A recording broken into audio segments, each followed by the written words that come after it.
Spring officially starts tomorrow afternoon. It is the vernal equinox. Now, meteorologists already started spring. We keep our records for spring starting at the beginning of March, but it didn't feel much like spring back then. Why tomorrow? Well, that is the precise moment when the Earth is tilted. Here, let me explain. The Earth is tilted on an axis of 23.5 degrees. 365 days a year.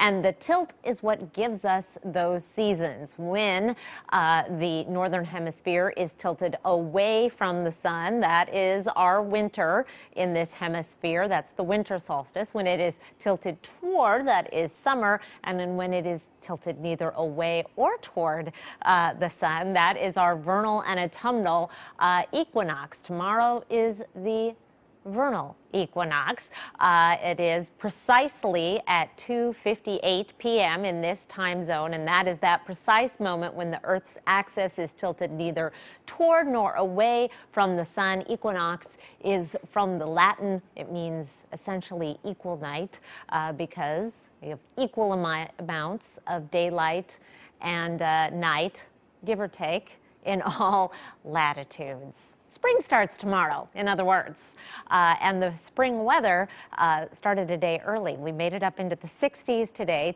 11 degrees actually in Spokane, above average. We're going to be just as warm, if not a couple of degrees warmer. I'm leaning toward bumping my daytime predicted highs up a couple of degrees tomorrow. Satellite and radar, we do have a ridge of high pressure over the region. You see this moisture trying to work its way up from the south. Now, if we just had a plain old southerly flow, it would just march right in, probably be here within 12 hours. But we have what's called an omega block. It is basically a ridge of high pressure shaped like the Greek letter omega. Boy, Latin and Greek in a weather forecast. You don't get that very often. Our 24-hour forecast, these are our upper level winds. Here's the center of our high pressure to our north. As we zoom out a little bit, you can kind of get the sense of this shape. It goes in, out, up, down, and does the same thing over there.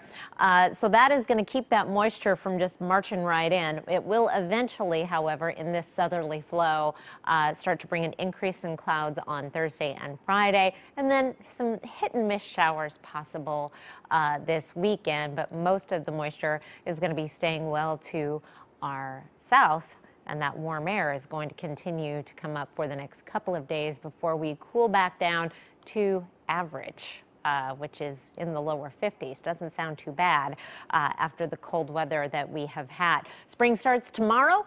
It's going to feel a lot like spring, and then we cool down, bring in a chance of showers for Saturday and Sunday. Overnight lows finally staying above freezing in the extended outlook.